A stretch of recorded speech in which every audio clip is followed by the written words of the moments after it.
Episode 100 of People I Know show. Kurt Carstensen joined today by Boonmee McElroy for the second time.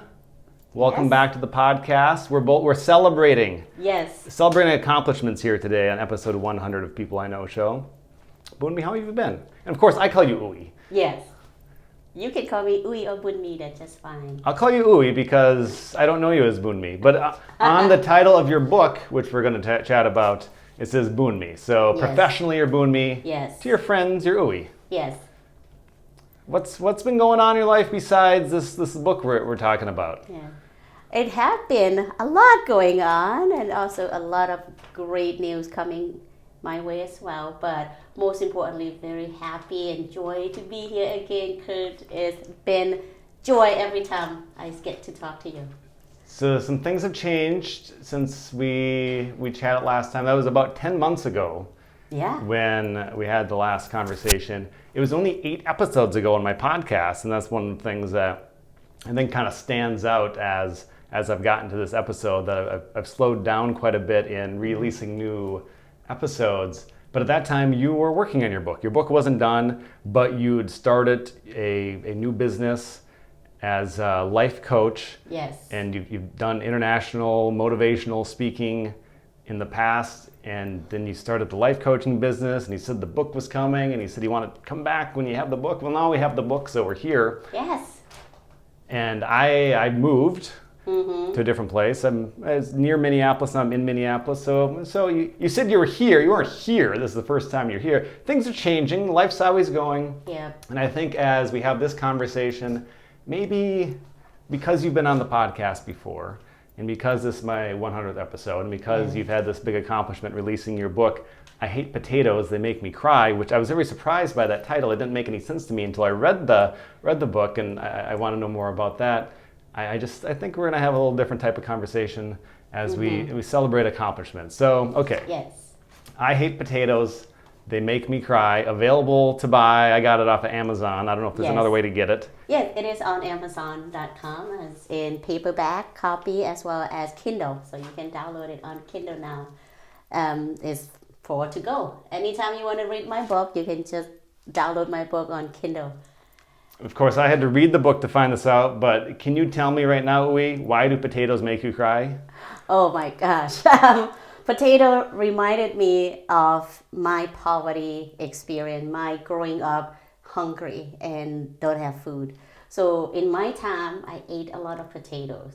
So that's one of the main reasons why I don't eat potato, and that's where the title come about. And the reason that the potato made me cry, it was after I already passed the poverty state, I find myself still impacted by the sight of potato. I found a potato on the market, on farmer market, and just the sight of it brought me to tears.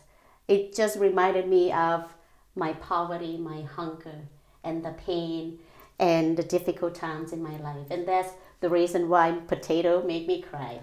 And Uwe, as I read your book, there's a lot in there that I can't relate to. Like, as you tell me the story now, I mean, you're the person that I know and have known for many years, or a version of that. But the version of you that was eating potatoes every day out of absolute necessity because that was the only food you possibly could eat, right? Yes. Yes. Like it's a little girl that was you that was doing that. It's really hard for me to even envision that, even though I know that happens in the world, and you were one of these people, and even though everything in your life seems great, you see a potato, you cry. And I think that's how life often works, where there's triggers, or whatever you want to describe, that our history, the intricate details, other people might not understand, but they connect so much with us, and so much of your book is about things that happened to you in this childhood and upbringing that was so different than mine, so different than middle class or better people in this country and around the world. But you were in extreme poverty, and just the fact that you were able to put the words to the paper so that other people could hear your story and get any lessons from it, I think is amazing. So with the potatoes, Has that been a big talker with when you've done other interviews, or like did people bring that up a lot? Like it's odd because potatoes are such a normal part of the diet, and for you it was too normal. Yes, actually, is one of the number one question I received so far. Like, I never heard such title for a book. I hate potato, and it served two things. It's actually attention grabber for a lot of people, and triggers some curiosity. Like, I want to know what this book is about, and it rings true for me as well. It is my personal experience that I do hate potato and still do hate potato. I don't want to eat potato if I don't force to eat. I would never go to the market and grab potato myself. So, and you mentioned a little bit too, Kurt, that, yes, what people do and how people react to simple, mundane thing is very different based on their past experience. For sure. So, and to me, potato do two things. Nowadays, it reminded me of my accomplishment and how far I have come, and also it reminded me of who I used to be, so that I continue to be grateful for my blessing.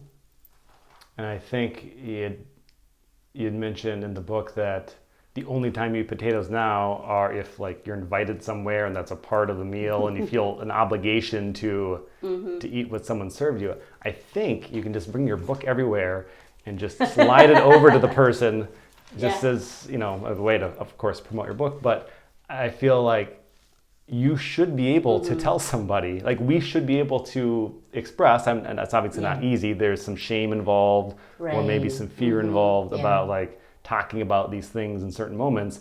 But if you never want to eat a potato again, you shouldn't have to, or ever be in a situation you feel obligated to. But of course, you're trying to be a good guest, and and this is just one example from your life, and I think we all might have some examples of our own life where we're uncomfortable about something, and we don't talk about it because we don't want to either cause a scene or make someone feel weird about it. But I don't know. I'd like to live in a world where if you never want to eat a potato, you can say, I don't want to eat that, or explain, or whatever, and it's like, fine. I'm like, okay, do whatever you want. I don't care. Yes. Sometimes it's easier to say and done, is that right? To be said and done. For sure. But moving to United States for me, main staple is potatoes, right? People eat potato chips. You go to conferences, everywhere is potato chips. Meat and potatoes. Meat and potato. And we live in Minnesota. Meat potato is our staple. Sometimes I have to pick and choose when I need to explain myself why I do what I do or why I don't eat certain thing. Depends on who I'm with and the time, the appropriateness of that conversation too. So it's easier to just say, oh no, thank you, than just go into detail why I don't eat potato, right? Yeah, for sure. So, but now, it's public now, so I don't have to hide anymore. So everybody out there know that I don't eat potatoes. So one of the things I've talked about this on my podcast many times, that I realized as I started opening up about things through the different episodes, the different conversations and things that were relevant to me, when these topics have come up again in normal life, I've been much more okay about talking about it because, I've already talked about that. It wasn't a big deal. Are you sensing any of that? The things that you've, like the last time we had this conversation, I don't know if it was you want to protect what's going to coming out in the book, or you just don't always want to talk about these things, but you didn't really say a whole lot about some of these personal stories from the book. Well, now that people are reading this, are you like, all right, let's talk about it. I'm cool with it. It's out there already. I feel better about the fact that my story is already being told. Kind of both. Okay. Twofold. One is that I wasn't sure if this story is going to come out in this book. Okay. I wasn't sure what part of my life journey I want to share with the entire world. Yeah. Right? That's number one. And I was in the very early stage of preparing to write a book as well at that time that you and I connect. The other thing too, am I feeling freer right now to speak about that? Yeah.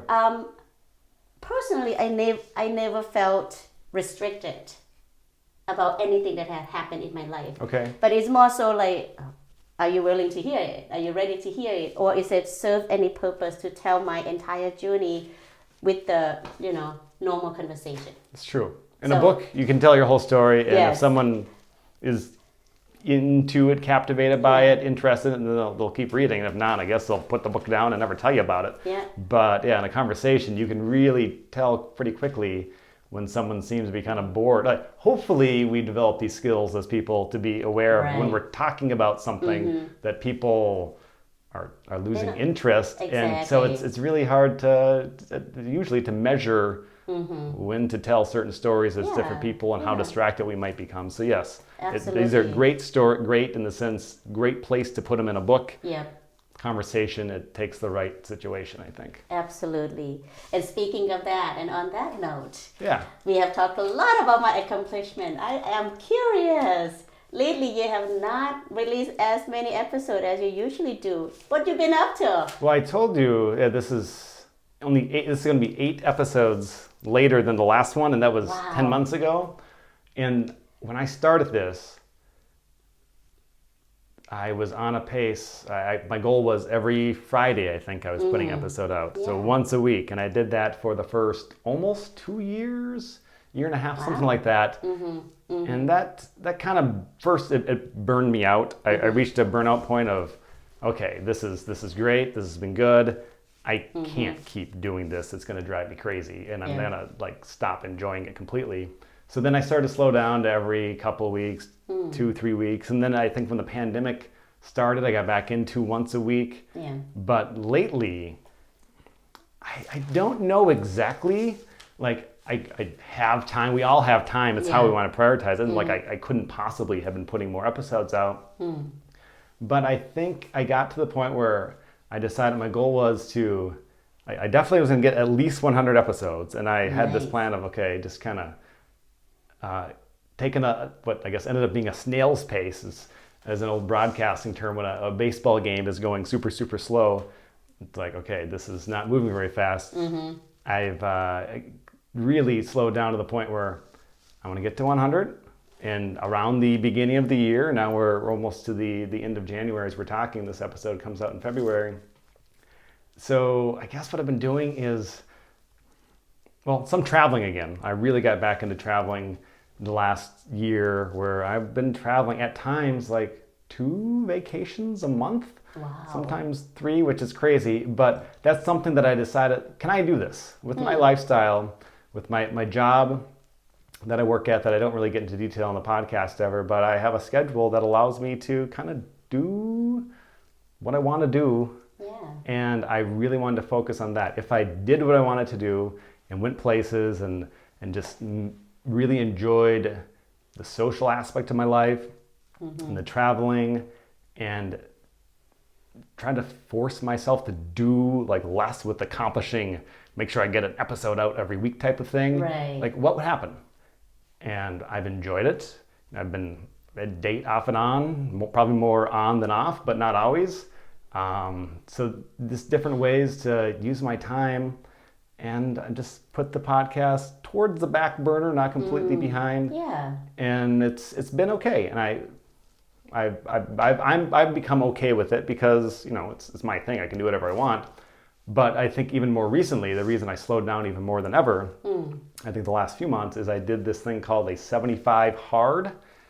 It's like a fitness challenge, but it's a mental toughness challenge also, where there was, I forget the guy's name actually, he that started this thing. It's very popular. You might, if you're ever watching an Instagram or Facebook story, you might see people post, and I occasionally post it. To the story of how many days into this I was. For 75 straight days, I had to do several different things, which included working out twice per day, 2 workouts of 45 minutes. Wow. That one was outside, even when it was cold. And there was really bitter cold days that I went out and did a walk at least. Yeah.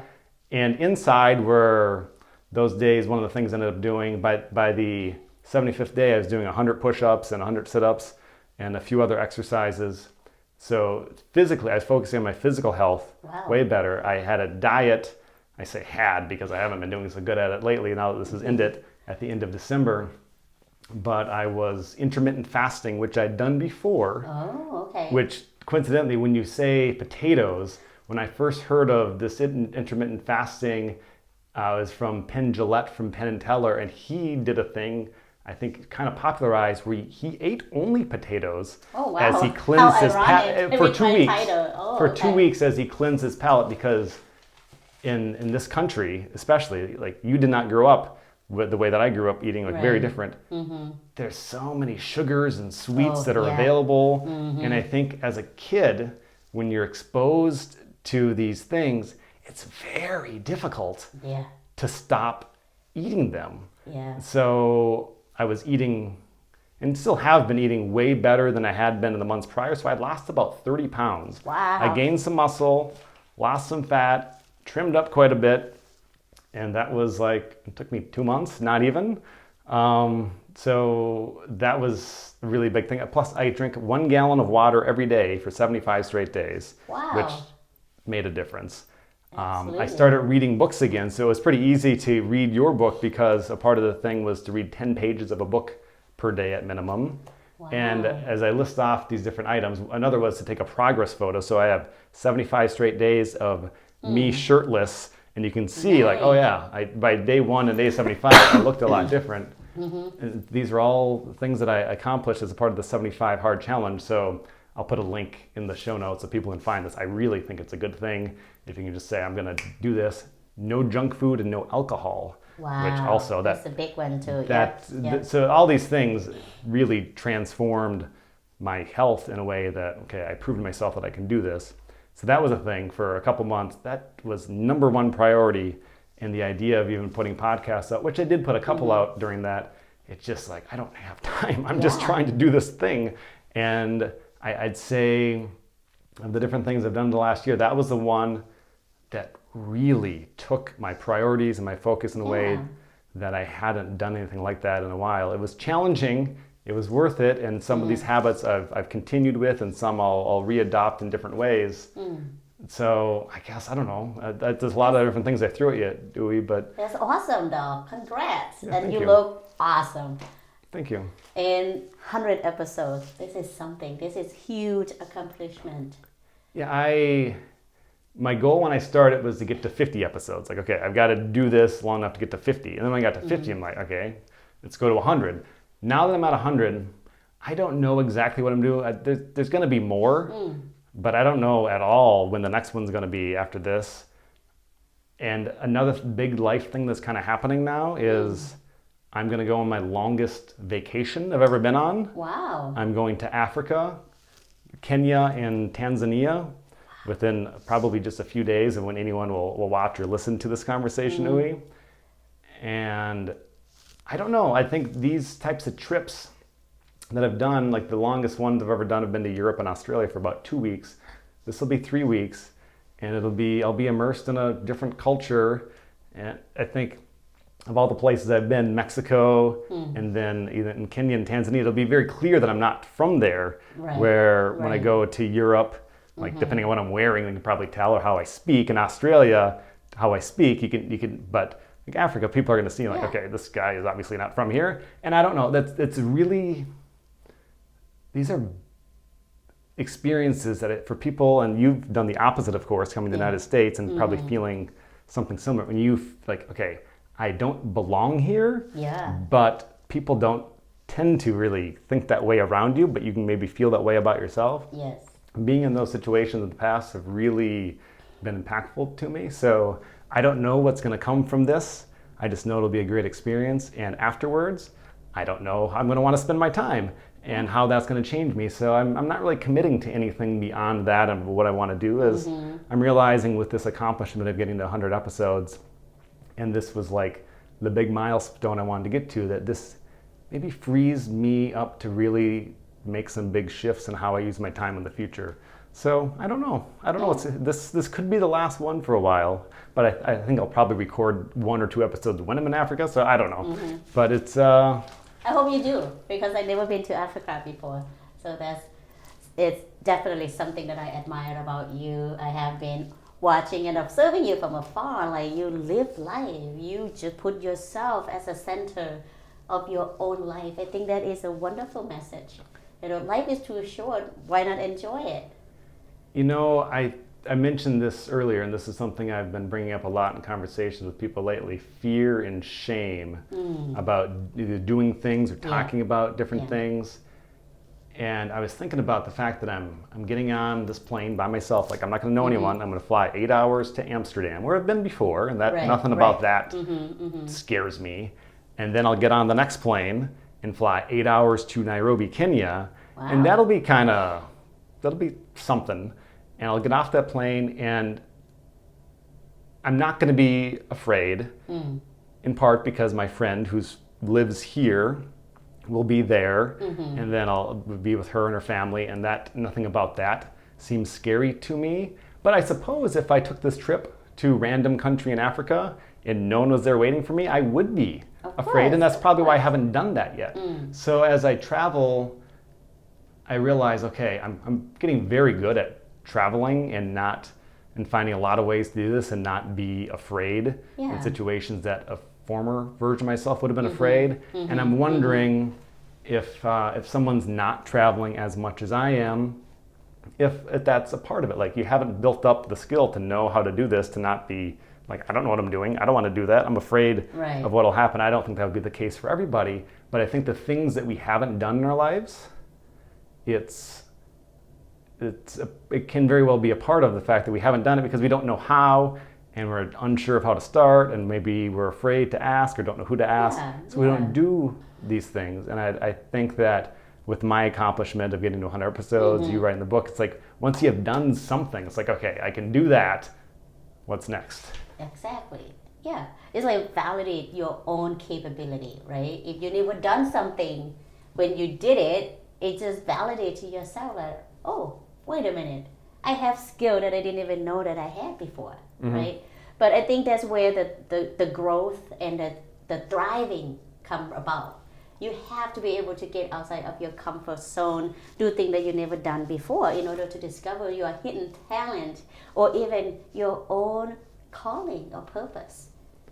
I think there's a fear or a nervousness just on the verge of anything that we do that really helps us grow. Yes. And I've learned to walk towards that, at least sometimes. Yeah. I'd imagine a former version of myself walk towards it less, and probably other people walk towards it almost never. And I would want someone that's not ever walking towards the fear to just find a way to just close their eyes and walk towards it, or whatever it is. Because that's where you really start opening up the different avenues in life that makes you feel like, oh, I'm living. I'm really doing this thing that makes me feel fulfilled. And I think I'm doing these things. There's probably many more things I could do, and that's what I'm open to. And as much as I've had these conversations with people about the things, usually it's someone that's impacted me with something about their story or their conversations with me. I try to put that out just in case somebody hasn't thought about something the same way that I have or this person has. And I think that's just really been the big thing through 100 episodes is maybe someone's going to hear this and think, oh, I can do that. I'd like to try it the way that Kurt and his guest are talking about. Yeah. And you continue to grow and challenge yourself. That is part of life, you have to live it, I said it in my book too, like I find myself the most successful when I don't let fear stop me. So life is not gonna have absence of fear. Fear is part of life. For sure. Yeah, but what set that person and this person apart is who gets stopped by fear, right? To me, fear is validation that I'm still alive. And fear also reminded me that there's something yet that I can conquer or I can overcome. I don't see fear as an obstacle, if you will. I see fear as a challenge. So, and I don't let fear stop me. Doesn't mean that I don't feel fearful, but I just never let that stop me. I think that's when I find myself the most successful and proud of myself. I think I've heard this before, like do something every day that you're afraid of. I don't do it every day probably, but I recognize that like I've just done this 75 days building Yeah. these habits. Yeah. Like that would be a habit to build. Okay, every day, what can I do that I feel afraid to do? Yeah. And I think, like for one thing, I've never been a salesperson in the sense, because a few times I tried, like you could call someone up. Yeah. And in the book you talked that you did some of this. Yes. Like that's something that I don't know if it would now, but it used to scare me to call up some person I didn't know and like try to start a conversation with them and expect them to want to even have that conversation. Yeah. That used to be very scary. It'd be less scary now. I guess I haven't done it, haven't found the reason that I should be doing that, except that probably just to face that fear of putting yourself in that situation. And I think there's things that we would do, and then we're like, oh, I don't want to do that. And then we just don't do it. And imagine if we would do it. Exactly. Because we had a good idea, and then a little bit of fear got in the way, and we're like, maybe not. Yeah, exactly. I mean, when we talk about fear, in my book, I don't think that we need to like set the goal like, oh, I'm afraid of water, I'm gonna go jump off the cliff, or could be small little thing, fear of feeling embarrassed, or fear of say hello or smile at a stranger. Yeah. It could be small little thing. It doesn't that have to be weird? huge. Isn't that weird how... Yeah. And I wonder what it's like, say if you're home in Thailand, because different cultures are very different about this. It's very unusual in most places in this country even to walk down the street and say hello to a stranger. Yes.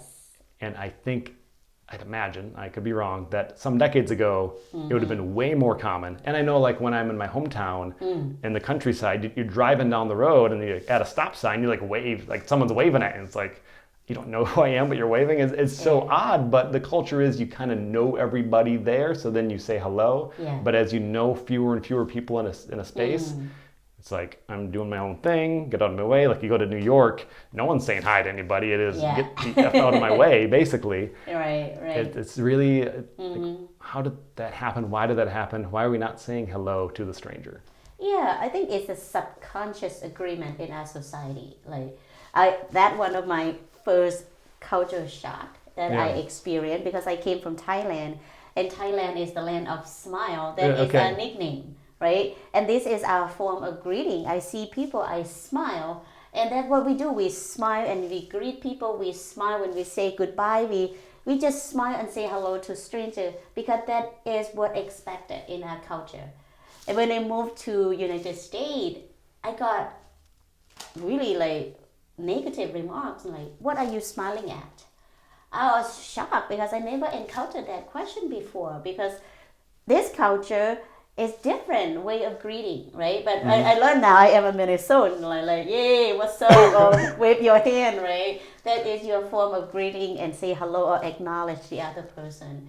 But I have a hard time with it because my culture smile is what expected from you. So you would smile at pretty much any random stranger you meet. Yes. And then you brought that to Minnesota and you Yes. started smiling at strangers and they thought, what's wrong with this lady? Right. And some people took it wrong way. Some people took it as me flirting. Oh. And I took it as though I sent a wrong signal. I have many guys approaching me because I'm just smile, but I just smile because that's how I say hello. That's how I greet people.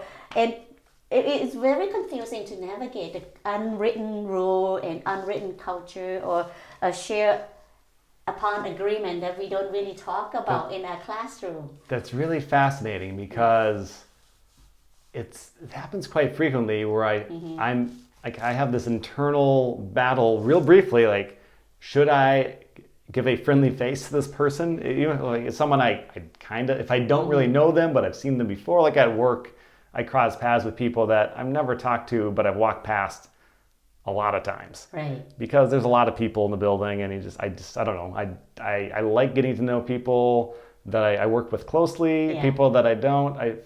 My excuse is I can't become best friends with everyone in this building. I've never Gotcha. I don't know. I use that as an excuse. I probably could. Like I really, and that would be kind of weird in its own way, and maybe be kind of cool. I don't know. But it's this internal decision of, okay, do I know this person well enough to say hi to them right now, or not? Like that's something I go through, and I don't know if you go through that or if that's something other people go through. But I do feel like I would like to be more friendly sometimes, but I'm not, because I feel like this person's expecting me to not be friendly, and Right. it's one of those messed up things I think that we all might train ourselves to do if we're not careful. Yeah, I think we all, in some way operating under our own culture, the culture that we brought up in. It's a subconscious behavior and subconscious thought process. It took me a while to understand how different culture can perceive a mundane gesture in the wrong way. But it took me a while to really adjust to it because I just used to smile, and I learned that I shouldn't smile to certain people because they might take it wrong way. Or sometimes my people, my culture who grew up in Thailand, we smile to mask our own feelings that is not acceptable in a social setting. Like, we're not supposed to express our anger publicly. So sometimes I mask my anger or certain emotion with a smile, So, but what I learned too, like, it is also a conscious behavior that we can change it. We can change it when we become conscious about our own subconscious. That when change can happen, and that's what I try to do in my own personal life as well as for my reader and my audience. When we recognize our own thought process that reside in the subconscious mind, we can change it. We can change. Yeah. I think essentially, maybe not every single thing about ourselves, but a lot of things that we can train. We can change. It takes, I think, a lot of training and focus. And I learned in this 75-day challenge that, okay, I can do these things every day for 75 days if I prioritize them. But I also learned when I stop having that checklist that, okay, I've got to do this today, I've got to do this today. Some of these things can fall away pretty quickly. Yeah. So I proved that I'm capable. I also, unfortunately, have proven myself that if I don't focus on it, it's not a part of my life necessarily. Yeah. But that we basically anything we probably could say, okay, I'm doing this every day, and we can change ourselves if we really thought that we wanted to change that thing. Yeah, absolutely. Okay, what else we got here? It's your book. It's out, and you just.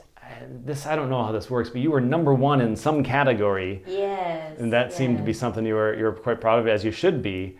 Like, is it going, like, this first few weeks or months of it being released, what have you learned about that process? Okay, you put all this time and effort into getting it ready for publish. Okay, now it's out to the world and you're telling more people about it. I hate potatoes, they make me cry. Ooh, what's that been like since it's been out? And like, and like watching to see how many people are buying it and waiting to hear from people that have read it, like that part of the process, what's that been like for you? Well, honestly speaking, I didn't pay much attention to it because my intention and my purpose of writing the book is pretty much to document my life journey for my boys when they grew up and know enough to understand this sort of book. So that's my first priority. Okay. And when it's released, to my own surprise, that I actually find that a lot of people recognize and resonate with my story. Okay. And I got an email from people from Australia, people from all over the world, send me like, oh my God, your book has helped me become more aware of my own life and give me courage to start speaking the truth in my own life. That was the most rewarding in this process for me. I don't check how many copy being sold. I don't go in online and check. I don't really focus on that. Okay. But what really hit home for me is when I receive an email from all over the world and thank me for sharing my story and really, really help people to rethinking the way they has been, operating within their own personal life. So that is wonderful. Random people that you've not been connected to before whatever way found your book, probably on Amazon. Yes. They bought it, they read it, they reached out to you. Yes. That's pretty powerful. And that's the thing from some of my podcast episodes have had quite a bit of that. And when I hear from random people, it's like, that's cool. That this thing that I talked about that was kind of private to me. I can think of one episode in particular that's had most of this when I have a shy bladder problem that I'd imagine most people with it don't really want to talk about it. Right. I never wanted to talk about it, but then I decided I would do an episode on it, and it's been one of my most listened to and watched. There was a couple episodes on it, and from that, I'm hearing from people from a lot of different countries that have this issue. Yeah. It's really hurting their life in some ways. Yes. And they come to me for some sort of guidance. And it's like, okay, I don't know how much they've improved since they've come to my podcast, because it's a challenging thing to deal with. But the fact that anyone in the world might be improving from this, like they have a chance to because they've come across from me, and I give to them what I know. Yeah. It's pretty special. And so your version of that is, like, it sounds exactly the same, that someone has something that they've not really let out in a way that you're saying it's okay to talk about this and still have a great life. Yes, absolutely. And hopefully these people have a better life than they were having because they're more okay with themselves. Yeah. And I mean, on that note too, could also reflect on your work as well. When people, thanks you and most view, because it's real. I think that is a new trend, that people want to know a real life story that is impacting people day to day, and by sharing your own life journey, I think it's allowed other people to do the same. And I got email from a person who thanks me for sharing my trauma, because they felt for the first time that they're not alone. Yes. Just from reading my book. Yeah, that's the thing. The issue that I had, don't really have so much anymore. For years, I thought, I'm the only person in the world that has this. Yeah. What shame. I don't want to tell anybody about this. Right. But if not that specific issue, everybody has some issues that they look at as the biggest issue in their life that they're least willing to talk about. Right. And some of them are probably, if you made a chart, some would be pretty extreme compared to others, but we all have our most extreme thing. Absolutely. That eats away at us in some way that we don't want to talk about. And for me, the biggest thing with that is when I started talking about it, it got better. Yeah. Oh, it's just in my mind. If I live it in my mind, if I relive this thing to myself in my mind only that I have this problem, it's a big problem.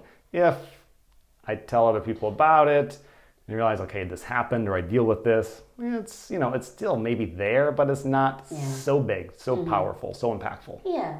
Doesn't hold grip on you anymore. It doesn't. Right. Yeah, absolutely. And that's what we call a shared human experience. We all have this experience in our own version, in our own way.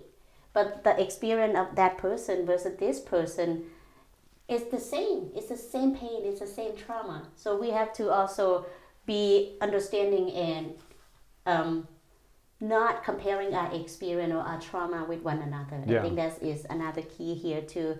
But the fact that you're able to share your journey and allow the other person feel validated with their own experience as well, I think that's rewarding. Very rewarding. That is the cherry on top for me for writing this book, because I already accomplished what I want to accomplish, which is to document my life journey for my children. But on top of that, I have heard from all over the world, from Hungary, Australia, Singapore, and Thailand. People send me message and thanks me that my story allowed them to be free within their own trauma. And then to me, it's more than a number of copies that I'm sold or anything else. That is worth more than any money in this world to me. And I wonder, not that you can change these things, but the fact that you had traumatic events and just generally, in some ways, just a traumatic life for a while, day to day, obviously, as you were going through that, it certainly wasn't something you wanted, but being that you're past that and you having experienced that is now helping other people. Yeah. The idea that you had those experiences, I would imagine, you tell me if I'm wrong, doesn't make them so bad. It's okay, me going through that now helps people. This is great. Yeah. I can agree to that statement. Of course, when I imagine myself going back and being stuck in that experience, it seemed overwhelming. It seemed unfair. But looking back now, I felt as though had I have not have that experience, I would never become who I am today. Yeah. How could you help people as well as you are now if you Right. hadn't? And I look at my life, and I don't think my life has been filled with so many challenges. And I do think there's a direct correlation to me not always being super motivated because I don't have things that have maybe scarred me so much where I read stories about people that have done just amazing things and have these amazing work ethics. There's things in their past that they're really trying to put behind them or prove to somebody. Yeah. I'm not out to prove anything to anybody from my past. I'm like, that's good. My life's good. My life's always been pretty good. Yeah. And that's great for me, I guess. But the downside is I need to find other ways to find my motivation because I don't think I have these very difficult, traumatic things in my past. Right. That is actually one of the most misunderstanding. Okay. That in order for me to be motivated to make a huge difference, I need to go through traumatic events in life. No, you don't. You don't have to go through the painful moment in order to make a difference or in order to really find motivation. The key is to set the goal beyond your limitation that will put you to get out of your comfort zone. And then where you reach in your own inner ability that you don't know existed. So people ask me how you keep going forward all the time, how you continue to have motivation and drive, because I keep setting the bar for myself. You don't have to wait until crisis happen in your life in order to become successful or in order to be inspired or in order to be motivated. But you need to be able to set in big enough goal so that you have to be somebody else that you are not currently being to become that person and achieve that goal. Right there, you're just proving why you are and should be a life coach, because in the way I was speaking 2 minutes ago, you recognize that, okay, that's not totally off, but it's not totally right either. Here's how you do it. Here's how you find motivation. And you just like made me think, oh yeah, I can use this as an excuse. Oh, I haven't had terrible things happen to me, so I don't have to try that hard. No, that's BS. That's just a BS story I'm telling myself in this moment because it seems a convenient way for me to be lazy some days. Yeah. Which, maybe we can be lazy some days, that's okay.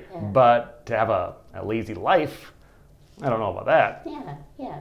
You know, what drives one person and what motivates the other is different. You know best what will motivate you. And that's why I speak a lot about finding your calling and finding your purpose. Because that calling and purpose is going to compel you to do things in ways that you never imagined you doing. So people use that a lot. Like you said, I am a victim of that too. Like, how can I help other people when I couldn't even get out of my own stuff? How can I be able to inspire people when I'm not have $1 million yet, right? We can find a lot of excuses to not become who we wanted to become. But the idea is not to focus on the lack, which I mentioned in my book as well, is to focus on what else can you do? What other goal that you can set for yourself so that is calling you to be different in this present moment. That is the key to get out from your own rut, whatever that is. You talk about purpose a lot, and you make a statement about purpose, about moving mountains. Yes. Like, that sounds like it's hard to move mountains. I don't know. I've never moved one before, but when you say that, what's the connection there for you? Yeah, it is metaphorically speaking, and also a big statement, and it's the statement that rings true for me. Because if you read my book, you can tell that I was the girl who had no food, no flip-flop, no money. I live in poverty.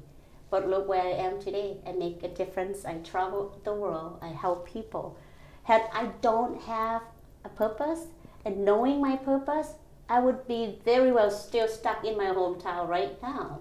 Because I know that if I can go through difficult time in life, I must have something to give in this world. That is pretty much what I envision myself. is to be somebody that I am not yet at that moment. Imagine myself being someone who can help people overcome hardship or obstacle. It's actually inspired me. So because of that vision, it's actually made me get up.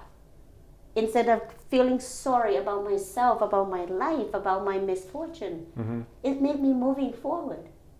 And look at how many mountains I have overcame so far. From no flip-flop, no food, no house. Here I am. I have everything that I never had before. And that is the metaphor that is still true to me. And we tend to think big success as the grand gesture, as a big accomplishment. Moving mountain, it takes one step at a time. Breaking big goals down to small pieces is the way to do it, and I know that people have written about it. 75 hard program. 75 right? days seem 75 like way days. too many, but one day at a time, doing these 7 things a day. Yeah. I can do 7 things in a day. Of course, yeah. And then the next day I can do 7 more things. Yeah. Exactly. That's how we move mountain, one step at a time. To climb a mountain, one step at a time to carve a mountain, to make a railroad, right? Yeah. Yeah. And so that was a good practice for me. Now I, on my phone, because I had on the app of the things I had to do every day, now I've used a different app and listed other things to do every day. And I get a number of those things done each day because I now have this habit of the to-do list and the things that I really feel are important. Yeah. And there's other things I also realize, like the traveling. I don't even need to put that down there. Like this is what I'm doing. I'm going for it. I've been on a couple vacations already in January. I've got a couple things going on in February. And then I don't know, from there I keep doing it to see, can I pull this off? Can the amount of money I make be enough to live this lifestyle in the way that I set up my work schedule? And so far it does, and it's kind of crazy to me. Like I go so often, I don't even want to talk about it because it's like, I don't know, I just go and I enjoy my life in these ways. And I could apply those same things. People can apply whatever they are really good at. And the practices that they have from their life to the thing they haven't done yet, as you say, just put it just off in the distance where it's not, you haven't done it yet, but it's still in reach. And then you can do that. For sure. And you are the living proof of that. Yeah, I have seen you, I admire you for continue to grow and continue to learn. And actually, I am curious, 100 episodes. Okay. And you are a great interviewer. And you have met so many people, like almost 100 people that you have met and interviewed. What have you learned from those people, and what have you learned about yourself from all this work that you have done? What have I learned from those people? What have I learned about myself? Yes. I've learned that the conversations, I love having the conversations. Like I could probably do this every day, several times a day. If and when I have a team of people to do all the other stuff. It's the other stuff that, unfortunately, and maybe I can trick my brain or find a way to say that I love doing other things, but so far I don't love doing the other things. The marketing part, the editing part. That, once I get to that part, it's like, I'll do it, I'll get it done, but I don't want to do that. But the conversations I like having. So as I go about my day-to-day life, I do have ways to have conversations with people. So I like having the conversations, because even if some conversations no one else is listening to, they can still be impactful for the 2 people involved. So I've learned about myself, love the conversations, maybe find a different route to doing the other stuff. And about people, I think a few times, people, like not everyone does this. Like you've now been doing this for your book, a few conversations like this. People that have had my podcast, some are putting themselves out there in a way where they're pretty comfortable doing this. Some people have never spoken into a microphone in their life. Like in rare occasional cases, and I think people hold back. Like the same way we're walking down the street, how do I smile or say hi? Because we hold back because we don't really know what to do. And I find that sometimes the better conversation happens even after I hit the stop button and we keep talking. and people have more to say, but they're unwilling to say for the same, maybe a fear of putting it out there because someone's going to see this. Now I've had the practice of doing this 100 episodes. Yeah. And there's more than 100 technically because I do ones without numbers, but there's been 100 conversations that I've put out, and I don't really hold back the way I might have on episode 1 or 2 or 3. Yeah. Like whatever, I'll just talk about whatever. It's just that's what's going on in my life. Yeah. But for people that are new to it, like not everyone's ready for that. Right. And that's okay. We're all where we are. But I think that's one of the things I've learned from people, that maybe that goal for me then to be better at making someone feel more comfortable more quickly so that they might actually say the thing with a camera and a microphone that they would say to me without the camera and the microphone. Yeah. It's only natural to ask the next question. Okay. I'm curious. Now, from all these 100 conversations that you have with people from all walks of life, what episode or what conversation, this is not to compare by all means, that really personally impact you the most and what you walk away from it? Well, I mentioned the one that's gotten a lot of random people from across the world reaching out to me. That's pretty neat. I think, though, let's see. I don't want to just say this. I'll sprinkle a few. The conversations I've had with my nieces and nephews, and even brother and sister, like at this point in their lives and our lives, I think that's something years from now. Those I think I'll look back on pretty fondly, that this very young version of this person in my family that I'm close with, that we had this conversation, we put it out so other people could hear it, and then we could look back at it. So that's pretty cool. But in the reality, the one that will forever be connected to me in my podcast is my friend Josh Torgeson.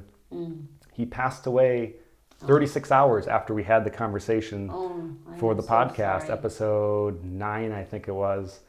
And one of the strangest, sad coincidences, I posted the podcast. I was editing it around the time that he would have passed away. Yeah. And then I didn't hear till the next day, and I just put it out, and then I heard that he died, and it's I don't know, that whole thing was so odd and sad and strange, and he was probably the person that, if I could have had him around for these last 90 episodes, he was my biggest fan. Wow. And a huge impact on my life. So that hurt in all sorts of ways. But the fact that I was able to capture those moments with a friend, and that exists, and for people close to him, that's one of the only ways to hear his voice and be reminded of him. And there was another episode that I did with him before we decided, let's maybe not use this one, let's try another one. And then I ended up publishing that one too, because I thought it was good. So the fact that a couple episodes of him, he and I are really close to each other, but there's been 2 other people, Terry Henry and Matt Bishop, that have been on my podcast that had some health problems that have since passed away. And the fact that this exists in this moment in time, many years from now, me and everybody that's ever been on my podcast we're all going to die.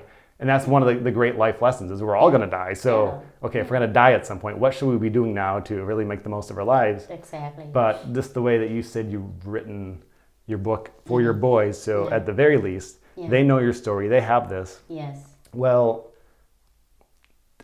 that's okay, I don't want to talk about it, but if one of my travels or wherever, something happens to me, okay, I'll be gone and that'll be sad. But you can put together these episodes and hear pretty much everything, not everything about my life, through the people that I know. But this exists so that anyone that ever wanted to know about me, they can. And I want, if someone actually wants to know about me, I have nothing to hide. Come know about me. It's there. Go for it. And I think that's one of the beautiful things about it is, you have a biography in a book. I don't have that, but I have 100 plus recordings of me talking and rambling on about things. and that exists, and I'm very proud to have that. And for you anyone. should be. You should be. Because I think this is your legacy. You make other people's stories shine. And that is your legacy. That is your story. And it's beautiful. And thank you. And there might be thousands of other things that I put out by the time I'm dead and gone 8 decades from now, or whatever the number is going to be. But we don't know that. Yeah, we never know. And before I did this, I used to be a sports broadcaster many years ago. I probably broadcasted, 500 games, and I have a few of those recorded, and I'd never listened back to them because they're not so convenient. They're not digital. But I've spent a lot of hours of my life talking into a microphone for people to hear, and that's just something that I fell into because my brother was doing it. And I think I've continued. That's why I started the podcast in part because I have some of these skills in my background that I thought, okay, I can do this. I can put stuff out to the world, and if anyone cares, it's there. And hopefully I do it well enough in a way that people do care. Oh, you're doing it. You are doing it. You are one of the best interviewers I have met so far. Thank you. Yeah, and I'm so happy for you. 100 episodes, this is a big deal. Thank you. Published a book, that's also a big deal. Very equal. 100 episodes and a book. Oh my goodness. Equal things. Yeah, yes. I just am grateful for the opportunity to meet people, to tell my life journey, to leave some legacy behind for my children. That is my main purpose. To, like you said, live life to the fullest, right? We don't know when are they gonna come, so why not use this time? And we're talking to each other here, but other people are going to watch us or listen to us. And I mean, this isn't the end for me or for you. Now there's more things we want to do, and we'll think about what's the most important next and how to set that goal and to do that thing. But a part of us having this conversation is, okay, I've accomplished something that's meaningful to me. Yes. You've accomplished something that's meaningful to you. Yes. Anyone that listens to us can think, what have I accomplished that's meaningful to me? What would I like to accomplish that's meaningful, that would be meaningful to me? And it's just this exercise that we can keep on collectively participating in and all do things that if we look back on our lives, or if someone else looks back on our lives, or whatever is important to you, if you're trying to put it out there for your family, your boys, or for you need the public's approval, whatever it is, whatever motivate, what have I accomplished? What can I accomplish? Right. That would be something worth talking about. Yeah. And I think we've all done our versions of that. Yeah. But we can do a little more, do a little differently, do a little better. Yeah. And I think that's what this conversation, one of the things it serves to do. Yes. Life is a blank canvas, and we are the author and the artist and the person who's going to put the experience in. It's called your artwork. Art. I used to think of art as paintings or drawings, this is art. Everything is art. It's what we can create based on our experiences and our thoughts, and put them out into the world in a way that others can consume them and take what they want from it and leave the rest behind. Yeah. And that's happening constantly around us. Yes. And pretty much everything is art that we see and we hear and we touch in some way. Someone created it, and it can impact us. And we all can chip in and contribute to that. Yeah, we all have our own version of art. Art form is a form of expression. Some people express their artwork through singing. Yours is through interviewing and conversation. Mine is through coaching and healing people. So that is a form of art. Art essentially is the form of expression of one's own self. Some people use color, some people use sound, some people use painting, conversation, speaking, writing. All of these are another form of art. So it's really endless what we could do. It's just what we allow the different experiences and the thoughts and the imagery to hit us in a way that inspires us to do something. It's an international life coach, motivational speaker. I think we'll near the end of this conversation, but touch on a couple more things. With that, the life coaching, the speaking.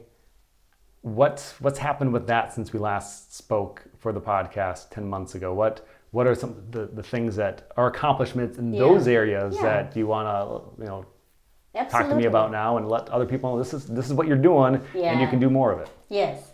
Well, last time you and I met, I would just establish my own company, Above and Beyond Coaching LLC. That was just the beginning stage. And 10 months ago, I have been accomplished a lot and writing an entire book. And I have a few speaking events here and there. And I'm still doing a mental health counseling as a full-time job. On top of that, I have a lot of going on. In the back of my mind, I have a lot of project and series, perhaps another documentary coming soon. But life coaching is always going to be my thing because there's never once that I will stop helping people. Maybe in the form of therapy or in the form of life coaching. I am here to heal and to help people. Okay. So that's what I do. And when people want, to connect with me, you can go visit my website, Above and Beyond Coaching LLC.com, and book consultation there or call me for speaking event. My goal is to really continue to speak, to inspire people to discover their true calling, their true purpose, because that's what has helped me to actualize my own dream, my own accomplishment. Had I not known my purpose, I don't think I have come this far. And I want to share that word and share that insight with people, especially young people. I really want to inspire young people because life is still way ahead of them yet. They have a lot more time to accomplish things. So don't wait until last minute. Don't wait until you're a certain age. You can dream at any point in your life. That's my message. I want you to continue to dream, continue to move forward, and discover your true calling and your true purpose. And one thing I would like other people to do, if they haven't done yet, is when you're going through your routine, day-to-day life, the things that we feel like we have to accomplish, we have to pay our bills and to do whatever we do. Yeah. When that gets to be a little too mundane, it's all I'm doing, and you don't feel like it's enough, listen to yourself and figure out what can I do differently so that I don't get so bored or feel like I'm just stuck in this day-to-day routine. Maybe it's something small, maybe it's something a little bigger, maybe it's something huge, whatever. What can I do? And maybe everyone's doing this already, but this has been my experience. When I get into too deep and I haven't done much lately, haven't done anything that's new and exciting, then I make sure I find something new and exciting to do. So I don't know if I always was like that. So whatever tipped me over the edge to actually start living that way, I don't quite remember. But if someone's not living that way and they feel like they're just stuck, maybe you are stuck, but you can become unstuck. Start with something small that makes you feel like you're not as stuck as you were, and build from there. Absolutely, that's a great advice. For me, when I start to get bored and feeling stuck and feel like my life not moving forward, that is the key for me to start dreaming bigger, set new goals. Yeah. Do you have any other questions that you're dying to ask me before I think you answered a lot of my questions, actually. Good. Yeah. So at the end of every episode, or pretty much every episode, I've done either a personal growth segment or a being wrong segment with my guests. And I think, if you don't mind, since this is my 100th episode, for my personal growth, I'll give an answer to that. So if you can, ask me what's something I've learned. Ask me another question in another form, and I'll have to give you a new answer. Absolutely. Because that's what I always make my guests do. I want to know, what have you reflected upon in the past, maybe the past 5 years of your life? What have you learned that you wish you should have learned then?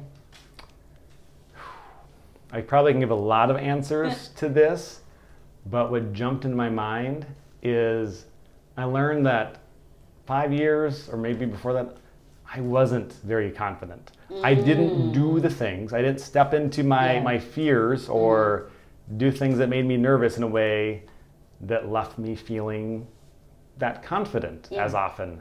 Now, I don't know if it's even confidence anymore. I think once you get past confidence, it's just like you don't really, the thing that you feel like you need confidence for, you just like don't really care what other people think. And so you seem confident. Yeah. But I don't know if it's even confidence. It's just, oh, that does whatever. What other people expect of me, it just doesn't matter the way that it used to. Yeah. So I have this different aura of confidence the way I live my life. And certainly I could become more confident. I'm aware of moments where I don't feel as confident as like I know exists. But also I think a lot of the things I'm doing, I wouldn't have done before because I wasn't confident. Right. And now it's like whatever happens, happens. And being worried that something bad might happen, something that might make me feel a little not that good about it, doesn't need to and rarely does prevent me from doing whatever it is that I'm going to do. And I've talked about the travel. I think it relates to that. I think meeting people of all kinds of people, some like if I'm meeting someone new in like a dating situation, sometime way in the past, I would have been not confident and super nervous. And now when I meet someone new, it's like, whatever. I mean, we're meeting and either we're going to like each other or we're not. And if we like each other in some way, we're going to spend more time together. If we don't, we don't. And it's okay, but I don't get in my head beforehand. And I think like I do less of getting in my head. I can't say I never get in my head because I'm getting in my head right now. But I think in general, be more confident, learn to be more confident. And if something goes wrong, learn from it. And don't let nothing happen by not doing anything because of fear of something going wrong. Let the thing go wrong and then learn from it. Do better. So there's a way that I've grown for sure. Beautiful answer. I love that. Thank you, Uwe, for having this conversation with me. Thanks for inspiring so many people and me as well through this conversation in the book. Thank you. I hate potatoes. They make me cry. I found it on Amazon. I bought it. It's, I don't know, $14, $15 I think was the price, somewhere in that range, and showed up fast. It's an easy read in the sense that one thing I think people that don't read, haven't been reading lately, giant books are intimidating. This is a giant book. It's not an easy book, but it's also closer to an easy read than difficult read. Like I guess easy would be like a 20-page kids book. It's not a 20-page kids book. It's like a 115-page book that's going to inspire you in some way or make you think about your own life. And I think that's for people like me that until a few months ago I wasn't reading. These are the types of books that can get you back into reading because I can finish this in a few hours and feel pretty good about myself that I read a book and I learned about Uwe and now my life's going to improve. Oh, thank you so much. That's a great compliment. Yes, absolutely. I think what I want to leave my audience and whoever watches your show right now is to, I think, go along the line with the question you asked me. I asked you as well, like, what have you learned about yourself? I think from all this process, especially writing a book, I learned that do not underestimate yourself. Do not underestimate your capacity. So my story had made a lot of difference in people. And I think I learned about myself, like I am no longer going to underestimate my own contribution in this life. So thank you for having me. Thank you for this wonderful conversation. It's a great lesson, and you're moving mountains, Uwe. Yes. Thank you for doing that. Thank you. Thanks for having this conversation with me. Thank you so much for having me.